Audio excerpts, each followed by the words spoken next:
एक वाणी सुनाई पड़ेगी। सबको मिल गया? एक मिनट, सबको मिल गया? ईसायास नबी का ग्रंथ अध्याय 57 पद संख्या 14 से लेके लास्ट तक देखेंगे हम, 21 तक। ठीक है, क्या करे प्रभु का वचन? एक वाणी सुनाई पड़ेगी। एक वाणी सुनाई पड़ेगी। किस दिन सुनाई पड़ेगी? एक वाणी, एक शब्द सुनाई पड़ेगा। क्या शब्द होगा वो? मार्ग प्रशस्त करो। मार्ग सीधा कर दो।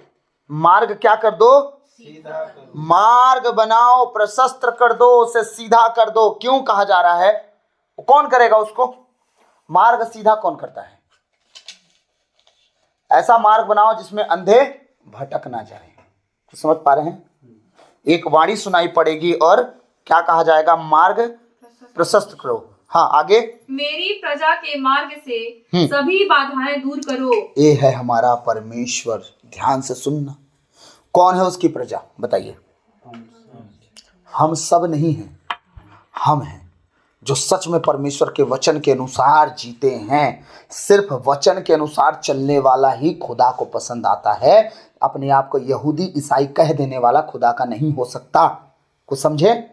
हर तरह के गुनाह में जीने वाला व्यक्ति क्रूस पर यीशु मसीह मर गए कब के, अब दोबारा नहीं मरने वाले। समझ में आ रहा कि नहीं? वो बार बार माफ करता है, लेकिन तुम माफी भी तो नहीं मांगते। तुम्हारी गलतियां अब आम हो चुकी हैं, कोई बात नहीं, चलता है। प्रभु तो दयालु है, माफ कर देगा। लेकिन किन गलतियों को माफ करता है पता है? जिन गलतियों के लिए हम सच में पश्चातापी होते हैं।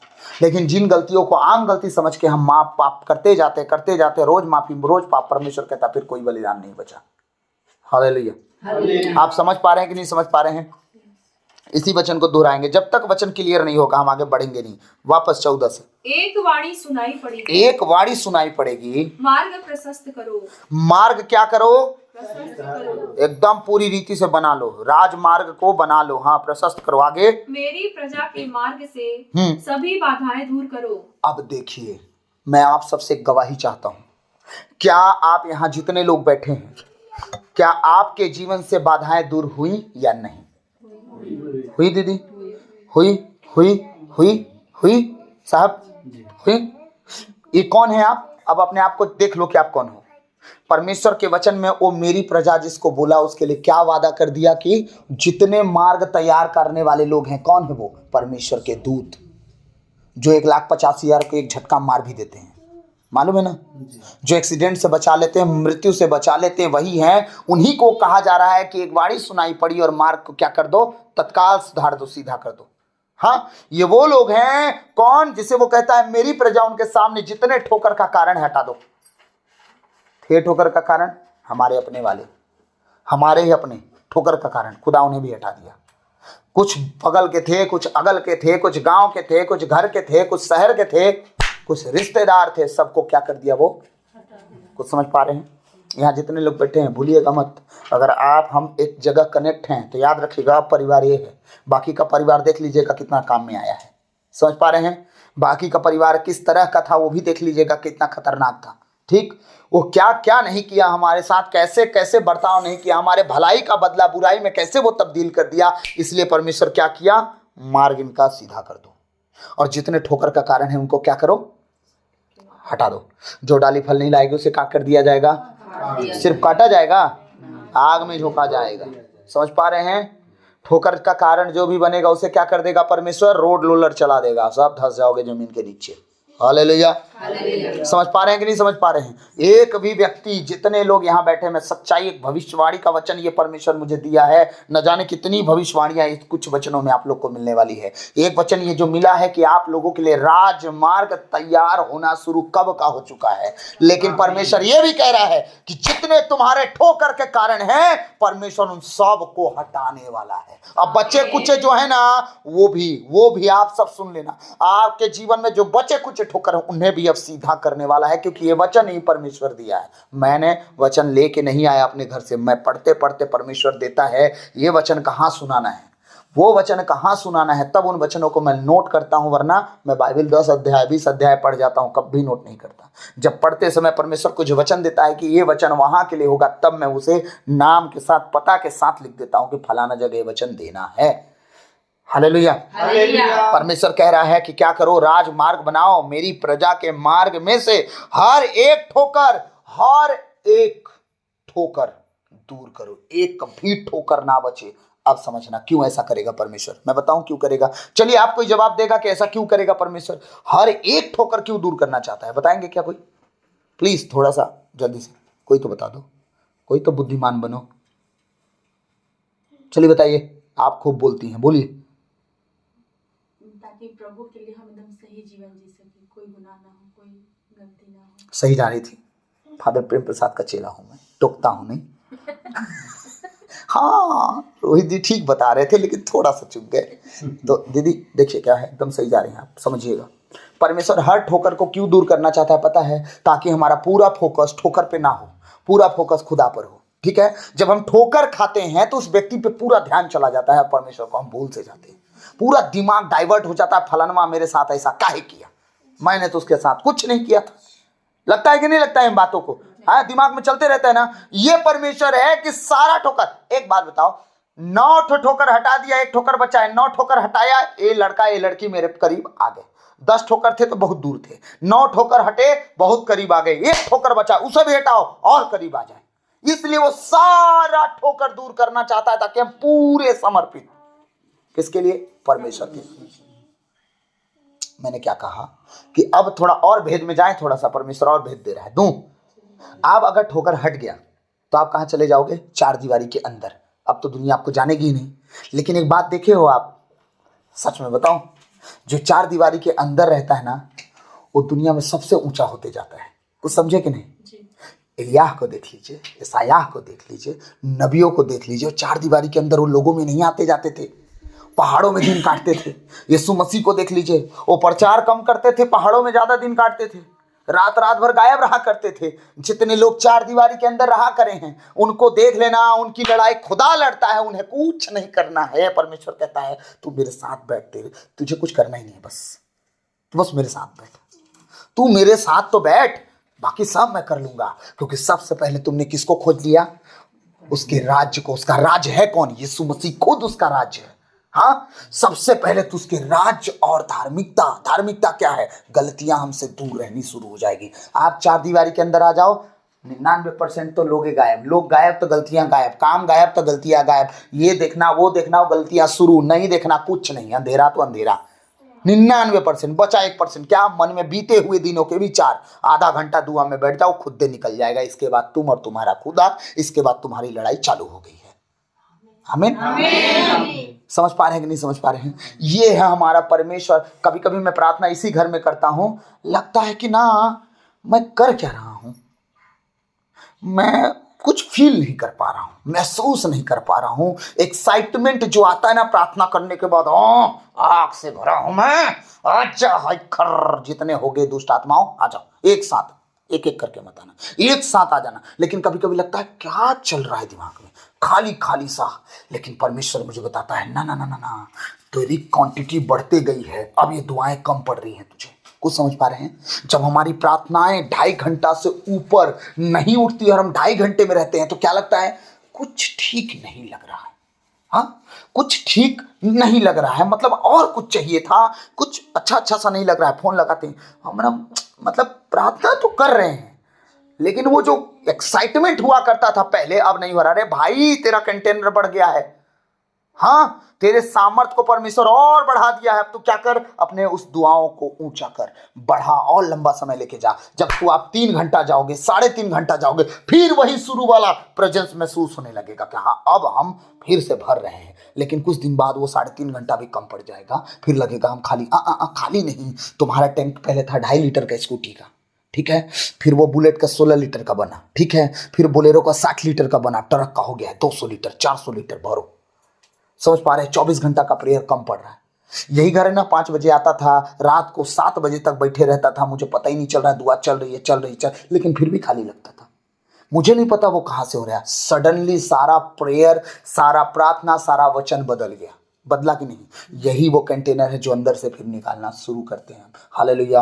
अगर एक भी ठोकर का कारण आपके जीवन में रहेगा, आपका पूरा फोकस उस ठोकर पे होगा। अभी साहब आपका दीवार गंदा करूंगा तो गलियाएंगे तो नहीं ना? यहां क्या दिख रहा है? यही ना सब सवाल करते हैं। एक काला डॉट, पूरा दीवार नहीं दिखेगा, काला डॉट जरूर दिखेगा। ये हमारी जिंदगी का एक मोहरा है, समझ पा रहे हैं? वही मोहरा दिखेगा कि वहां पे करिया करिया दिखत है कुछ, है ना। पूरा सफेद दीवार किसी को नहीं दिख, पूरी अच्छाई किसी को नहीं दिखेगी, वो थोड़ा निगेटिव पॉइंट दुनिया को दिखती है। यही निगेटिव पॉइंट को शैतान यूज करता है तुम्हारे आंखों के सामने लाके, समझ पा रहे हैं कि नहीं? ताकि आप फंसे रहो, अब उठ ठोकर के चक्कर में आप परमेश्वर के करीब ना जा पाओ। समझ पा रहे हैं कि नहीं समझ पा रहे हैं? ये है हमारा परमेश्वर की अपने लोगों के लिए पूरा रास्ता क्लीन करो। मेरे जितने ठोकर के कारण थे, हम सीधे बोल देते हैं यीशु मसीह किसी के बाप का कर्जा खा के नहीं बैठा है। मैं साफ साफ बात कर देता हूं, बुरा बहुत लगता होगा, लेकिन एक बात बताऊं, चापलूसी करके उनकी बातों में फंस के मैं जिंदगी नहीं जी पाऊंगा, क्योंकि वो लपेट देते हैं अपने लपेटे में, और मुझे नहीं आना। तुम्हारे आने ना आने से स्वर्ग में हड़ताल नहीं मच जाएगा। 1,44,000 कब के चुन लिए गए, यही बात हो रही थी ना अभी। हाँ, 1,44,000 कब के चुन लिए गए, तुम्हारे आने ना आने से कोई फर्क नहीं पड़ने वाला। बार बार बोलता हूं, मिसा के दिन जब हम चर्च नहीं जाते, फादर जी आते हैं घर में बुलाने, नहीं ना, परमेश्वर आएगा, स्वर्ग नहीं जाएंगे तो हम, उसको कोई जरूरत नहीं है आपको बुलाने का। आपको गरज हो तो आप जाओ। ये है हमारा परमेश्वर, वो हमेशा एक चीज चाहता है कि हम पूरी रीति से पूरे ठोकर को साइड में रखें, उसके करीब आप एक कदम नहीं बढ़ाओगे, परमेश्वर आपकी मदद नहीं कर सकता। यहां बैठे हैं, अगर ठोकर का कारण हट रहा है तो एक कारण है, आप लोगों ने अपने आप को परमेश्वर के सामने समर्पित किया है, तब जाके परमेश्वर अपना काम आपके जीवन में कर पाया। और सारे ठोकर के कारण साइड में रखा, जिसको बुरा लगना है लगे, अच्छा लगना है लगे, अब हम किसी को खुश नहीं कर पाएंगे। ठीक, कोशिश किए ना भाई खुश करने की, सबको खूब एड़ी चोटी लगाए, कोई भी नाराज ना हो हमसे। मैं दिन दिन घर गायब रहता था, अपना ही घर छोड़ के दूसरे के काम में, क्यों? मुंह से बोल देता था ना कि हाँ मैं कर दूंगा, हाँ मैं चलूंगा, हाँ मैं आऊंगा। तो ये उस बेईमान जिंदगी में ईमानदारी बढ़ता हूं, क्या पता परमेश्वर इसलिए चुना हो। हाँ, मैं ना अपनी जिंदगी को जांचता हूं कि जब बुरे दिनों में मैं बुरा होने के बाद भी अपने मुंह से बोल देता था, तो वो करने के लिए तैयार होता था, इसलिए परमेश्वर शायद मुझे उन दिनों में भी चुन लिया। मैं इस चीजों को अपने निगेटिव पॉइंट में प्लस पॉइंट ढूंढता हूं। हालेलुया। तो परमेश्वर कैसा है? ऐसा परमेश्वर है कि आपके हर एक ठोकर के कारण को हटाना चाहता है, लेकिन आप जब उसकी प्रजा बन जाओगे तब। वो सबके लिए ठोकर का कारण नहीं हटाया है। किसी घर में कोई बीमारी, किसी घर में कोई बीमारी पड़ी हुई है। हाँ, हमारी छोटी बहन जो प्रतापपुर में रहती है, आती है ना, उसके घर का ठोकर का कारण हट पाया? ननद नहीं हट पाया ना, नहीं हट पाया। क्यों? क्योंकि समर्पित नहीं हो पाया आज तक। जिंदगी उथल पुथल हो गई, लेकिन समर्पित नहीं हो पाया। समझ पा रहे हैं कि नहीं समझ पा रहे हैं? मैं क्यों ये सारी बातें कहना चाह रहा हूँ? ये सच्चाई गवाही है, झूठी नहीं, सच्चाई गवाही है। मैं ये सारी बातें क्यों कहना चाह रहा हूँ? क्योंकि हमें देखना पड़ेगा कि हम प्रजा बने कि वो प्रजा बने। अगर वो बने तो उनका भी जीवन क्लीन होता, हम बने हैं इसलिए हमारा क्लीन है। हालेलुया। हालेलुया। इनकी बहन का जिंदगी क्लीन हो पाया? नहीं।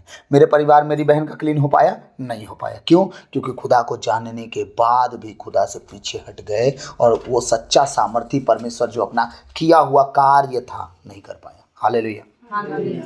जो स्वर्ग में हमारे लिए गिफ्ट दान वरदान रखा था, उसे देने की कोशिश किया, लेकिन हम लेने वाले एक टाइम में उठ के चले गए। हालेलुया। आगे, क्योंकि सर्वोच्च प्रभु जो सदा बना रहता है और जिसका नाम पवित्र है, जो सर्वोच्च प्रभु जो सदा बना रहता है, जिसका नाम क्या है? ओ भैया, कुछ तुम्हारे यहाँ पवित्र कह देने से, तुम्हारे बुरा भला बोल देने से, है ना, उनका ऐसा उनका वो बदल नहीं जाएगा। वो पवित्र है, रहेगा, और सर्वोच्च था है, रहेगा, स्वर्ग में विराजमान था है और रहेगा। वो आदि में भी था, और अंत जब हो जाएगा तो भी वो रहेगा। अंत हो जाएगा मतलब पूरी कायनात खत्म हो जाएगी तो भी वो रहेगा। समझ पा रहे हैं? उसको आपके कह और ना कहने से वो बदल नहीं जाएगा, वो रहेगा। आगे यह कहता है, क्या कहता है? मैं तो उच्च तथा पावन स्थान में निवास करता हूँ। मैं इधर उधर नहीं रहता, मैं उच्च और पावन स्थान में निवास करता हूँ। एकदम सबसे ऊंचे स्वर्ग में मेरा जगह है। वो वहां जिसे मैं एंट्री दूंगा वही आएगा। हाँ, और कोई नहीं आ सकता। हालेलुया। हालेलुया। आगे, किंतु मैं विनीतों को ढाढ़स बंधाने, मैं विनीत मतलब नम्र, नम्र लोग, ध्यान से सुनिएगा, जितने घमंड में जीते हैं उनका सामना खुदा करता है। कौन है वो? आपको क्या लगता है? ईसाई लोगों से वो प्रेम करता है तो परमेश्वर उन्हें दंड नहीं देता? घमंड मत करना, बाकी तो सब सह लेगा। जिस दिन घमंड आया सबका सामना कर लेता है। घमंड से चढ़ी हुई आंखों का सामना परमेश्वर करता है। उसने नहीं कहा गैर जातियों का सामना करता है, ना ना ना ना। आंखों का मतलब चाहे जो जाति का हो, जिस धर्म का हो, जो घमंड में आता है, हर एक धर्म जाति में देखिएगा जो घमंड करता है वो गिरता जरूर है। सच कह रहा हूं, चाहे वो किसी जाति धर्म का हो। मेरा भाई उस दिन बोल रहा था मेरे गांव में एक लड़का है, अभी मुआवजा पाया है 20-25 लाख, तो अपने पड़ोसी को बोलता है तेरे को तो मैं खरीद लूंगा। ठीक 1 घंटा बाद ऐसा भयंकर एक्सीडेंट हुआ कि चिथड़ा उड़ गया वो, है ना। अब जो एक्सीडेंट किया उसकी पत्नी और एक पड़ोस का लड़का सब मिल के उस लड़के को इतना मार दिया कि मर गया। खरीद लिए, बेचा गए। समझ में आ रहा है? खरीद रहे थे, अब बेचा गए। एक तो एक्सीडेंट, ठीक, भयंकर, सर और सब फटफुट आ गया। दूसरे वो मर्डर केस। अब सोच के देखिए, उनकी तो लाले लग गए ना। तत्काल सुबह बोला है, दोपहर में कांड हो गया। परमेश्वर कहता है मैं पूरे जगत को रचा हूं, पूरी जातियों का खुदा हूं, मेरा बेटा सारी जाति के लिए मरा है। तो सबका जब वो खुदा है तो घमंड जो करेगा उसका भी तो सामना खुदा करेगा ना, कि नहीं करेगा? करेगा ना। अब ये कह रहा है नम्रों के लिए, घमंडियों के लिए नहीं। और नम्रों के लिए बात कर रहा है। क्या बात कर रहा है? हर एक विनीत के बारे में क्या कर रहा है? और उसके संग भी रहा हूं जो खेदित और नम्र हैं, कि नम्र लोगों के हृदय और खेदित लोगों के मन को हर्षित करूं। एक बार आप भी पढ़ो। किंतु मैं विनीतों को ढाढ़स बंधाने, विनीति को ढाढ़स बंधाने, पश्चातापी हृदयों में नव जीवन का संचार करने के देखिए वो ऐसा परमेश्वर है जो पश्चाताप में रहते हैं, नम्रता में रहते हैं, उन्हें ढाढ़स देता है कि तू टेंशन मत ले, मैं हूं तेरे साथ, तू बना रहे, तू डटा रहे मेरे साथ, तू बना रहे मेरे साथ, तू डटा रहे मेरे साथ। मैं तेरे रास्ते को एकदम पूरी रीति से क्लीन कर दूंगा। और कुछ समय बाद हमारी वो जो पिक लेवल पे आ जाती है ना परिस्थिति कि अब हम मरने पे हैं, अब ये जिंदगी बेकार है, अब हमें मर जाना चाहिए।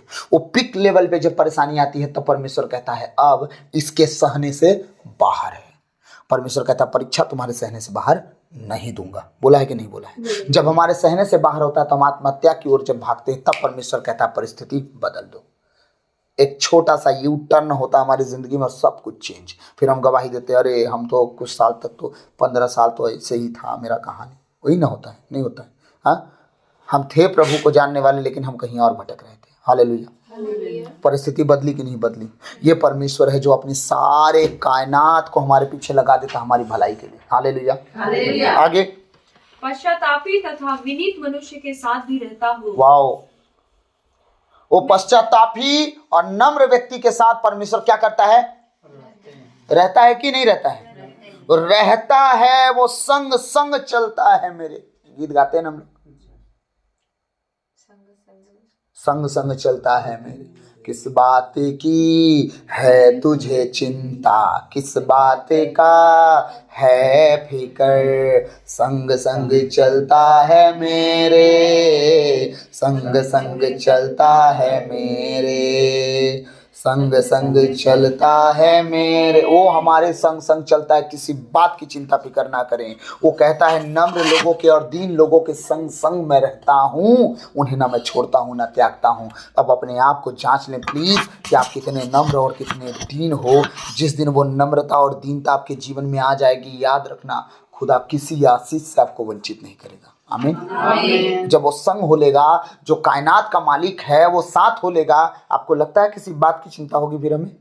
नहीं होगी। हाँ आगे, मैं न तो सदा के लिए दोष दूंगा, ना मैं सदा के लिए दोष दूंगा, और न निरंतर हाँ, क्रुद्ध रहूंगा, ना मैं सदा के लिए गुस्सा रहूंगा तुम्हारे ऊपर। कहीं ऐसा ना हो कि उनका मन टूट जाए, कहीं ऐसा ना हो कि मेरे गुस्से के कारण वो सच में ऐसे टूट जाएं कि अब हमारा कोई हय्ये नहीं है, अब परमेश्वर भी हमसे टेढ़ा हो गया, हमारी सुनी नहीं रहा है। तो 1 मिनट ऐसा करते हैं, या तो मर जाते हैं या तो फिर कहीं और चले जाते हैं। परमेश्वर कहता है सदा क्रोधित मैं उनसे नहीं रहूंगा, कहीं ऐसा ना हो कि उनका मन टूट जाए। आगे, मैंने ही तो उन आत्माओं की सृष्टि की है, उन आत्माओं की मैंने सृष्टि की है। हाँ आगे आगे आगे, मैं इज़राइल के अपराध पर क्रुद्ध हुआ, मैंने इज़राइल के सारे पाप के ऊपर मैं क्रुद्ध हुआ। हाँ, क्रुद्ध होकर और अपना कृपा दृष्टि उस पर से हटाकर मैंने अपना जो कृपा लगा के रखा था, अनुग्रह करने वाली और प्रार्थना सिखाने वाली आत्मा इजराइल पर और दाऊद के घराने पर सदा उंडेले रहूंगा, उसने वादा किया था। अब वो क्या कह रहा है, मैंने क्रुद्ध होकर अपना क्या किया, क्रुद्ध होकर और अपनी कृपा दृष्टि उस पर से हटाकर, अपनी कृपा दृष्टि उस पर से हटा दी। अब कृपा दृष्टि के विषय में थोड़ा जान ले। परमेश्वर कहता है कि जिस पर परमेश्वर कृपा करता है, अनुग्रह करता है, अनुग्रह की दृष्टि लगाता है, मनुष्य जाति भी उस पर अनुग्रह करते हैं। जब परमेश्वर अपनी कृपा हटा देता है, अपना कृपा दृष्टि हटा देता, अनुग्रह की दृष्टि हटा देता है, तो दूसरी जाति इजराइल को मार डालते थे। सही है, मारते थे कि नहीं मारते थे? मारते थे ना, क्योंकि परमेश्वर अपने अनुग्रह की दृष्टि हटाता था। जब नहीं हटाता था, कोई छू के दिखाया, दाऊद से थरथराते थे दुश्मन। था कौन? चरवाहा, भेड़ चराने वाला। थरथराते थे कि नहीं? हाँ, परमेश्वर में कितने लोग आए हैं बताओ? कौन कौन? रिजेक्टेड माल। कहते ना बात ये एक्सपायर हो गया, एक्सपायर हो गया, ठीक, एक्सपायर हो गई है, एक्सपायर हो गया, एक्सपायर हो गई, एक्सपायर एक्सपायर एक्सपायर, कोई वैल्यू नहीं। ठीक है, सबसे ज्यादा एक्सपायर लोगों को परमेश्वर क्या क्या चुना है? दाऊद अपने घर का भाई लोग, सेनापति में, सेना में सेनापति, छोटा भाई क्या है? खुद का नौकर, अपने घर का नौकर था कि नहीं था? भेड़ चराने वाला कौन होता था? नौकर। हाँ, यूसुफ कौन था? अपने बाप का बेटा, प्यारा बेटा, बेच दिया गया, नौकर बन गया, गुलाम बन गया। कौन हो गया वो? ठुकराया हुआ, फेंका हुआ। था कि नहीं था? परमेश्वर उठाया कि नहीं उठाया? उठाया कि नहीं उठाया? उनके घर में बेइज्जती हुई होगी कि नहीं हुई होगी? हुई होगी ना। क्या वो रोए होंगे कि नहीं रोए होंगे? याद रखिएगा, आप लोगों के लिए मैं एक बात कह दे रहा हूँ, आप लोग जब रोए होंगे, आपका परिवार आपका आंसू नहीं पोंछा होगा, लेकिन परमेश्वर कहता है तुम्हारे आंसुओं को आज तक मैं कुप्पी लगा के ऐसे ऐसे करके रोप के रखा हूं। इसका उत्तर अब देना शुरू कर दिया है। हाँ, आपके एक एक आंसू का उत्तर वो दे रहा है, कुप्पी लगा के। जितना आपके घर वाले कभी आपके आंसू नहीं पोंछे होंगे, लेकिन आपका परमेश्वर कुप्पी लगा के, संजो के उन आंसुओं को रखा है, और एक एक आंसू का प्रतिफल अब आप पा रहे हो। जिन्होंने रुलाया उनका जीवन जांच लेना थोड़ा सा, ठीक है? ये है हमारा परमेश्वर। समझ पा रहे हैं कि नहीं? जितने आंसू आपके गिरे हैं, एक भी व्यर्थ जाने नहीं दिया। वो सारे आंसुओं को संजो के रखा है। दाऊद के आंसुओं को संजो के रखा था, यूसुफ के आंसुओं को संजो के रखा था। अपने ही घर में राजा बन गए वो। हाँ, बने के नहीं? आपके आंसुओं को संजो के रखा। अपने जीवन को जांचते रहना, सीढ़ी बाई सीढ़ी, पीढ़ी बाई पीढ़ी, अपने आप को देखते रहना। हर दिन एक नई सीढ़ी, एक नया चढ़ान आपको मिल रहा है, लेकिन आप उदासी की ओर नहीं, वरन ऊंचाई की ओर जा रहे हैं। सही है कि नहीं है? ये है कि नहीं है? क्यों? क्योंकि आप ठुकराए गए थे, लेकिन खुदा ने आपको नहीं ठुकराया। हाँ, आप त्यागे गए थे, खुदा ने आपको नहीं त्यागा। वो संभाल के रखा, बचा के रखा, संजो के रखा अपने पंखों के छाया के नीचे। हालेलुया। समझ पा रहे हैं? आगे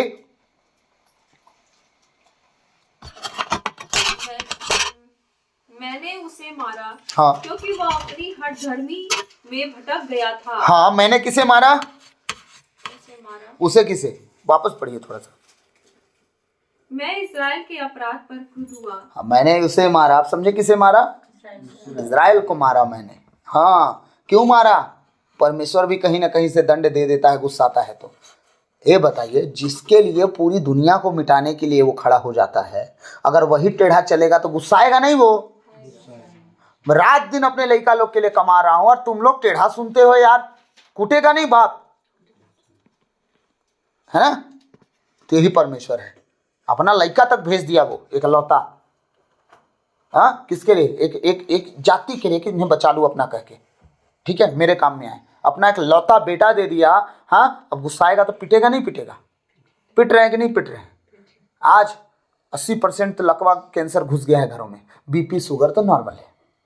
सब कहते हैं ना, डॉक्टर क्या बताया, बीपी हाई है, नहीं नॉर्मल, शुगर हाई है, नॉर्मल। इसका मतलब सबके घर में बीपी शुगर नॉर्मल हो चुका है, घर घर घूम रहा है वो। समझ पा रहे हैं? हुआ कैसे? ये चीजें हैं कैसे? क्योंकि आप खुदा का मार खा रहे हो, आपकी बुद्धि नहीं खोल रही, आप पाप में जा रहे हो, शैतान आप पर कब्जा ले रहा है। कब्जा लेने के बाद आप में बीमारियां लाद दे रहा है और आपकी बुद्धि नहीं खुल रही है कि अभी भी खुदा से समर्पित हो जाए, सारी बीमारी यूं ही खत्म हो जाएगी। हालेलुया। हालेलुया। गए हम क्रूस का चिन्ह बना लिए। ठीक, फादर जी हमने ये गलती किया, इसको पश्चाताप बोलते हैं आप, इसी को बोलते हैं। गुनाह करते समय क्या ऐसे ही गए बस गुनाह करके चल दिए? बड़े आनंद से गुनाह किए थे, बड़े उत्साह से फुर्तीले पैर लेके दारू पीने दौड़े थे। ठीक है, समझ पा रहे हैं? आ गई बीमारी, बीस्ट हो गए फादर जी के पास, पाप स्वीकार, ऐसे ही पाप स्वीकार हो जाता है?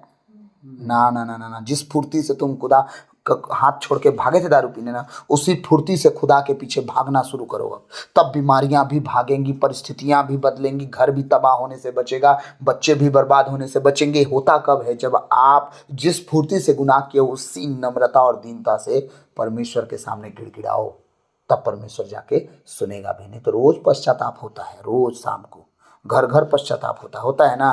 कुछ बदला क्या किसी का? जैसे हैं वैसे ही रह जाएंगे, क्योंकि दूसरे दिन वही गुनाह। हालेलुया। हाँ, आगे। मैंने उसका आचरण देखा, अब मैं उसे स्वास्थ्य प्रदान करूंगा। मैंने क्या देखा? उसका आचरण देखा। क्या देखा? आचरण। मार खाए और क्या कर गए वो? अपना आचरण, अपना चाल चलन, अपना स्वभाव बदल दिए। मार खाए ना सब हम लोग, गए ना भट भट मुड़ पटकने कहीं कहीं, मार खाए, कुछ सुधरा नहीं? सुधरा। और क्या किए हम? वापस आ गए खुदा के पास। रात में 2 बज गया था। नहीं, मेरे को तो मालूम भी नहीं था कि मेरे को झुकवाने के लिए बैठा। फुसफुसाने वाले, घुनघुनाने वाले, है ना? वैसे ही से करे, दारू पी लिया तो अरे ऐसे, अब ऐसे करने से कोई डरेगा? है ना? अब वो लोग भी डरे कि ठाकुर उठे तो मारने ना लगे मेरे को, है ना? तो थोड़ा लहाई लहा करे जो करे वो लोग। रात उसके घर में लाइट बत्ती नहीं, बताइए, दिया में बैठे थे सब रात भर, है ना? मैं बोला ये फालतू ढकोसला मचाई से यार, चलो चलते हैं घर। 2-2:30 बजा तो लग, चलो घर चलते हैं, है ना? तो ये सब नौटंकी। लेकिन क्या वहाँ कुछ ठीक हुआ? नहीं ना। अरे हम तो गैर जाति से थे, आप तो हो ना प्रभु के, आप लोग भी तो गड़बड़ मचाए ना, लेकिन लौट के आए खुदा में। जब लौट के आए, आपके आचरण को देखा खुदा, जब आचरण को देखा तो तरस खाया हमारा परमेश्वर। वो तरस खाया, तरस खाने वाला परमेश्वर है। क्या कहता है वचन में, पढ़ेंगे थोड़ा सा। मैंने उसका आचरण देखा, अब मैं उसे स्वास्थ्य प्रदान करूंगा। अब उन्हें क्या कर दूंगा मैं? स्वास्थ्य प्रदान। क्या आपके घरों से बीमारियां गई या नहीं गई? सच कह रहा हूँ कि नहीं कह रहा हूँ? झूठी गवाही तो नहीं दे रहे ना यहाँ पे? क्या आपके घरों से बीमारियां गई कि नहीं गई? स्वास्थ्य लाभ दिया कि नहीं दिया? बीमारियों से बचे कि नहीं बचे? वो दवाई की पोटली कोने कोने में पड़ी रहती थी, अभी बोल तो रहे थे, वो हटी कि नहीं हटी घर से? क्यों हटी? क्योंकि वो तरस खाया। मार खाए, सुधर गए, आपके आचरण को देखा, तरस खाया और बीमारियां तुमसे दूर किया। तुम अपने प्रभु परमेश्वर की उपासना कर, वो तेरे अंजल पर आशीष देगा और बीमारियां तुझसे दूर। तो क्या 2000 से ऊपर आए कि नहीं आए? 1700 से ऊपर आए कि नहीं आए? आए ना, है ना? सोचना पड़ता था ना कि कैसे चलेगा, चला कि नहीं चला? चला ना। समय लगा, जितना सुधरने में समय लगा उतना बनने में भी समय लगा। जितना जल्दी सुधार उतना जल्दी बनता भी है ना? हम तो धड़धड़ा के सुधर गए, बंदूक की गोली जैसे निकलती वैसे ही सुधर गए। कोरोना के बाद ऐसा सुधरे कि यहाँ खड़े हो गए। ठीक है। ऐसा सुधरे कि एकदम AK-47 ध 3 साल में ध हो गया मैं, धाराशाही। उपवास पर उपवास, उपवास पर उपवास, उपवास पर उपवास, इतना उपवास कर दिया कि दिमाग, शरीर, प्राण, खून, ब्लड, हड्डी सब ट्यून हो गए। किसके लिए? खुदा के लिए। उपवास परमेश्वर की ओर खींच देता है, याद रखिएगा। उपवास जो है परमेश्वर की ओर खींचता है। गुप्त का प्रार्थना सिर्फ परमेश्वर की ओर देखने के लिए मजबूर करता है। क्योंकि आप आए ही क्यों हो? आप दरवाजा बंद कर लिए, कोठरी में चले गए, बैठ के घुटना गड़ रहा है भाई, घुटना गड़ रहा है। काहे के लिए आए हैं? परमेश्वर से प्रार्थना करने। अब बाहर नहीं जाना है। काहे के लिए आए हैं? परमेश्वर से प्रार्थना करने। खाना के बारे में नहीं सोचना है। काहे के लिए आए हैं? परमेश्वर से प्रार्थना करने। पति आएगा तो क्या देना है, नहीं सोचना है। बता के पहले से आ गई भाई, डिस्टर्ब मत करना। ये क्या है पता है? आपका फोकस ही दरवाजे के अंदर खुदा के पास होता है। यहाँ बैठ जाइए, सब आना जाना कर देंगे, भूल जाओ। आपकी प्रार्थना कहीं तक नहीं गई है, ये सीट के ऊपर भी नहीं गई है। स्वर्ग कहाँ पहुंचेगी वो? समझ पा रहे हैं? जबरन का आप दिन भर में 5 बार देखे होंगे कि आपके घर के सदस्य कौन सा साड़ी पहने हैं, कौन सा पैंट शर्ट पहने, लेकिन फिर भी उनका चलना देखेंगे आप। समझ पा रहे हैं? आँख खुलते ही रहेगा आँख के सामने जब घूमेंगे तो। इसीलिए दरवाजा बंद करने के लिए परमेश्वर कहा ताकि तुम्हारा फोकस, तुम्हारी आत्मा से परमेश्वर की खोजी हो जाए। हालेलुया। हालेलुया। मेरी बातों को समझ पा रहे हैं कि नहीं? क्या प्रभु का वचन समझ में आ रहा है? ओह क्या बात है, क्या बात है। चलिए चलिए चलिए आगे के। उसका पथ प्रदर्शन कर उसे सांत्वना दूंगा। क्या कह रहा है? तुम्हारा पथ प्रदर्शन करके, तुम्हारे रास्ते की अगुवाई करके मैं तुम्हें क्या कर दूंगा? सांत्वना दूंगा। हाँ, चिंता मत कर बेटी, मैं तेरे साथ हूँ। चिंता मत कर पुत्र, मैं तेरे साथ हूँ। विजय, चिंता मत कर, परमेश्वर तेरे साथ है। आमीन। ये हमारा परमेश्वर कहता है, मैं उन्हें शांति देके उनका पथ प्रदर्शन, उनकी अगुवाई करूंगा, उनके रास्ते में आगे आगे चलूंगा, उनके रास्ते को क्लीन करूंगा, ऊबड़ खाड़े बड़ रास्ते को समतल कर दूंगा। वो परमेश्वर ऐसा परमेश्वर है जो अपने बेटे बेटियों की हर ज़रूरतों को जानता है, कब कहाँ किन चीज़ों की ज़रूरत है। दिन भर जोने नहीं मांगेंगे, ठीक है, जो जब जहाँ जैसी ज़रूरत है, हमारा परमेश्वर आपके मांगने से पहले जानता है कि उसे क्या चाहिए। ऐसा नहीं कि उसने नहीं कहा तुम मत बोलो, तुम्हारे लिए जबान किस लिए दिया? ताकि अपनी जरूरतों को व्यक्त करो, ठीक है। लेकिन कभी कभी हम मांगते हैं 3 रुपया और हमारा भविष्य 9 रुपया पे टिका है। परमेश्वर 3 रुपया नहीं देता, 9 रुपया का व्यवस्था बनाता है। कुछ समझ पा रहे हैं? ताकि पूरी भविष्य की चिंता तुम्हारी खत्म हो जाए, तुम्हारी सारी चिंता मुझ पर लगी रहे। परमेश्वर ऐसा परमेश्वर है कि छोटा काम करके तुम्हारी चिंताओं को गड़बड़वाना नहीं चाहता, वो बड़े काम को करके तुम्हारी सारी चिंता अपनी ओर, अटेंशन कहते हैं ना, आपके पापा अपने ओर अटेंशन खींचते हैं घर का, वैसे ही हमारा परमेश्वर है। तुम्हारा सारा व्यवस्था कर दिया, तुम्हारा शादी ब्याह कर दिया, घर जमीन बना के दे दिया, पूरा ध्यान मेरे पे रखो। बाप ही सोचता है ना आपका, है ना, सब कर दिया ना, मैं नापते तरुआ सब हो गए, अब पूरा ध्यान मेरे ऊपर रखो। हमारा परमेश्वर ऐसा परमेश्वर है कि तुम्हारा सारा व्यवस्था मैं बनाऊंगा, तुम चुपचाप मेरे साथ बने रहो। हालेलुया। समझ पा रहे हैं कि नहीं समझ पा रहे हैं?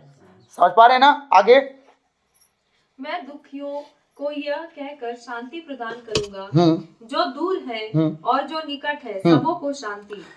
परमेश्वर क्या कह रहा है? आप दीदी थोड़ा सा इस बाइबल से भी पढ़िए, क्या कह रहा है वचन? 19वां वचन। मैं मुंह 19वां रही है ना? मैं मुंह के फल का सृजनहार हूँ। आप कौन सा वचन पढ़िए अभी? 19? अभी मैं 19 पढ़ी। बस रुक जाइए। परमेश्वर क्या कह रहा है? मैं मुंह के फल का सृजनहार हूं। परमेश्वर आदम और हेवा को बनाया, जब आदम को, तो कैसा बनाया? 4 हाथ पैर वाला, जैसा वो खुद दिखता वैसे ही बनाया ना, ठीक है। फिर क्या किया? वो उन्हें जीवित करने के लिए अपने प्राण वायु फूका ना उनके नथनों में, ठीक। अब फूकने के बाद धरती पर उन्हें भेज दिया, बोलता है पूरी पृथ्वी तेरी अधिकार रख, बोला ना, ठीक। अब वो क्या कह रहा है? ईसायास नबी के ग्रंथ अध्याय 57 पद संख्या 19 में वचन क्या बोल रहा है? मैं मुंह के फल का सृजनहार हूं। तुम्हारे मुंह से जो शब्द निकलेंगे उसे मैं क्या कर दूंगा? सृज दूंगा। कुछ समझ पा रहे हैं? समझ पा रहे हैं कि नहीं समझ पा रहे? वो बना दूंगा, ठीक है। अपनी आंखों को बंद करेंगे। आज हम अपने लिए परमेश्वर से जो ये बात बोला है, अपने लिए कुछ सृजने के लिए परमेश्वर से कहेंगे। हालेलुया। प्रभु कहे, प्रभु नीति वचन 10:3 में आपका वचन कहता है, परमेश्वर का वचन क्या कह रहा है? हाँ पढ़िए एक बार 19 वचन। मैं दुखियों को यह कहकर शांति प्रदान करूंगा, मैं दुखियों को यह कहकर शांति प्रदान करूंगा, जो दूर हैं और जो निकट है सबों को शांति मिले। कौन कौन को? जो दूर हैं वो भी, जो निकट हैं वो भी। अब ये दूर और निकट थोड़ा सा ना कंफ्यूजन है, दूर कौन निकट कौन। हालेलुया। लाइन खत्म होगी, बची है, पढ़ दीजिए। प्रभु यही कहता है, मैं उन्हें स्वास्थ्य प्रदान करूंगा। हालेलुया। इसी के साथ इफिसी अध्याय 2:17 से 22 हम पढ़ेंगे जल्दी से। इफिसियों अध्याय 2:17 से 22।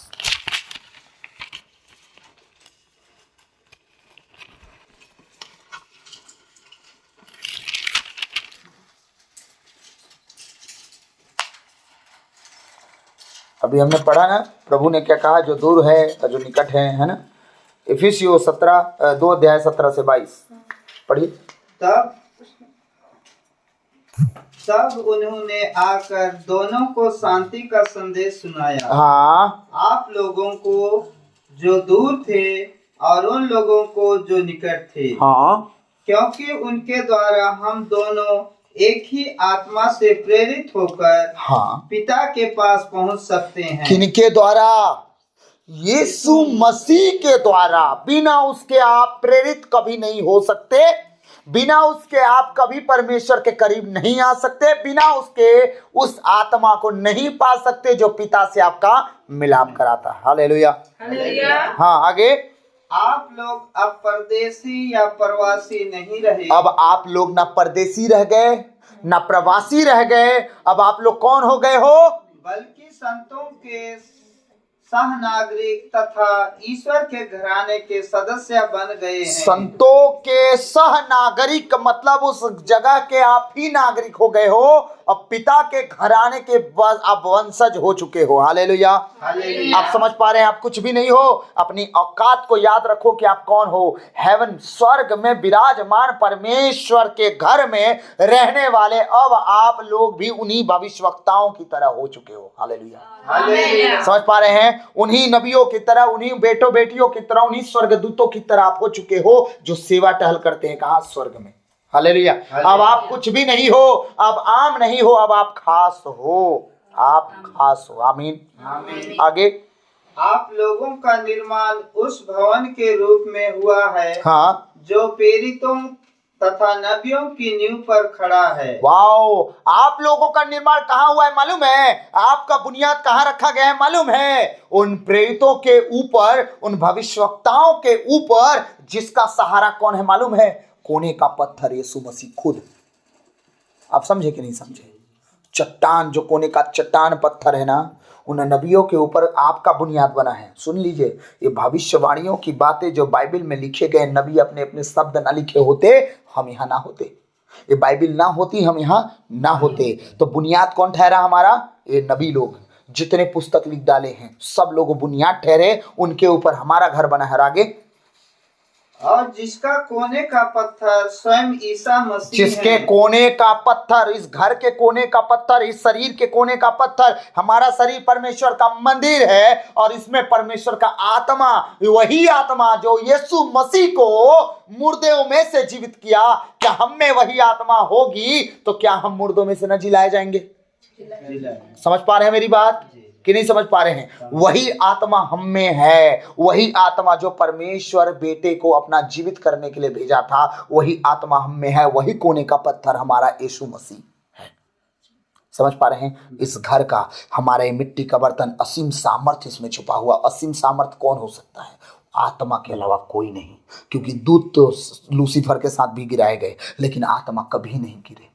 स्वर्गदूत तो लूसीफर के साथ भी व्यभिचार में पड़ गए, लेकिन आत्मा कभी नहीं गिरे। समझ पा रहे हैं? वही असीम सामर्थ हम में है जो अनोखी भाषाओं को समझता है, उसके अर्थ को समझता है, उसे पिता के पास लेके जाता है और उसके आशीषों को वापस लाके हमें वरदानों के साथ देता है। हालेलुया। आगे। उन्हीं के द्वारा समस्त भवन संगठित होकर, उन्हीं के द्वारा सारा घर संगठित एक होकर, अभी हम कहाँ हैं? कोई हाथ है, कोई पैर है, कोई आंख है, कोई सर है, हम सब इकट्ठे हुए हैं। अभी सारे घर के जो लोग हैं संगठित हुए, इकट्ठे हुए हैं। हाँ, इकट्ठे होकर, हाँ, संगठित होकर प्रभु के लिए पवित्र मंदिर का रूप धारण कर। अब हम लोग क्या बन गए? अब पवित्र मंदिर। अब रूप धारण कर लिए, पैर जुड़ गया, हाथ जुड़ गए, सर जुड़ गया। अब इनमें से कोई ना होता तो अजीब लगते कि नहीं लगते? लगते ना। अब इकट्ठा जुड़ गए, अब हम परमेश्वर के मंदिर के जैसे बन गए, मतलब बन ही गए, मंदिर ही बन गए। हाँ, आगे। उन्हीं के द्वारा आप लोग भी इस भवन में जोड़े जाते हैं। उन्हीं के द्वारा आप लोग, हम सब उस परमेश्वर के भवन में, हम भी उस यीशु मसीह के शरीर में हम भी जोड़े जाते हैं। याद रखिएगा। हाँ, जिससे आप ईश्वर के लिए एक आध्यात्मिक निवास बने। जिससे आप ईश्वर के लिए एक आध्यात्मिक, वो काम चलाऊ वाला नहीं, परमानेंट। समझ पा रहे हैं? हाँ, आध्यात्मिक क्या बन जाए? निवास। एकदम आत्मा से परिपूर्ण होने वाला व्यक्ति बन जाएं, और उसी आत्मा से परिपूर्ण होने वाले व्यक्ति के साथ ही परमेश्वर का वाचा कंप्लीट हो पाता है। हालेलुया। मैं इसे और गहराई से एक्सप्लेन करना चाहता हूं। क्या करूं? करूं कि नहीं करूं? लेट तो नहीं हो रहा है? करूं? चलिए। समुद्र जैसे हैं, किंतु दुष्ट लोग अशांत और समुद्र जैसे हैं। समुद्र कैसा होता है? लहर मारते रहता है ना? लहरते रहता है, लहरते रहता है, लहरते रहता है। और दुष्ट लोग भी लहरते रहते हैं, सबको तंग करते हैं, लेकिन स्थिर नहीं रहते। रहते का स्थिर? एक जगह कभी नहीं टिक पाते। हाँ, आगे। जिसकी लहरें कीचड़ और कचरा जिनकी लहरें कीचड़ और कचरा उछालती हैं। वैसे ही दुष्ट हैं, उनका लहर किसी को ना धो नहीं सकता। वो आएगा ना तो बालू कचरा सब लेके लहरों में डबो देगा। एक दिन गए थे हम विशाखापट्टनम, वहां खूब नहाए सब। एक ठो को देखा नहा रहा था तो उसके सर में माए बालू। हम बोले आए नहाने आए कि गंदा होने ये लोग हैं। फिर एक ठो व्हाइट कपड़ा पहन के लड़की नहा रही थी, मारा लहर ना उसको पूरा बालू माटी काला काला हो गई। मतलब ए दादा रे, ये गंदा पानी में नहाऊंगा, इतना साफ पानी छोड़ के दट नहीं नहाता मैं।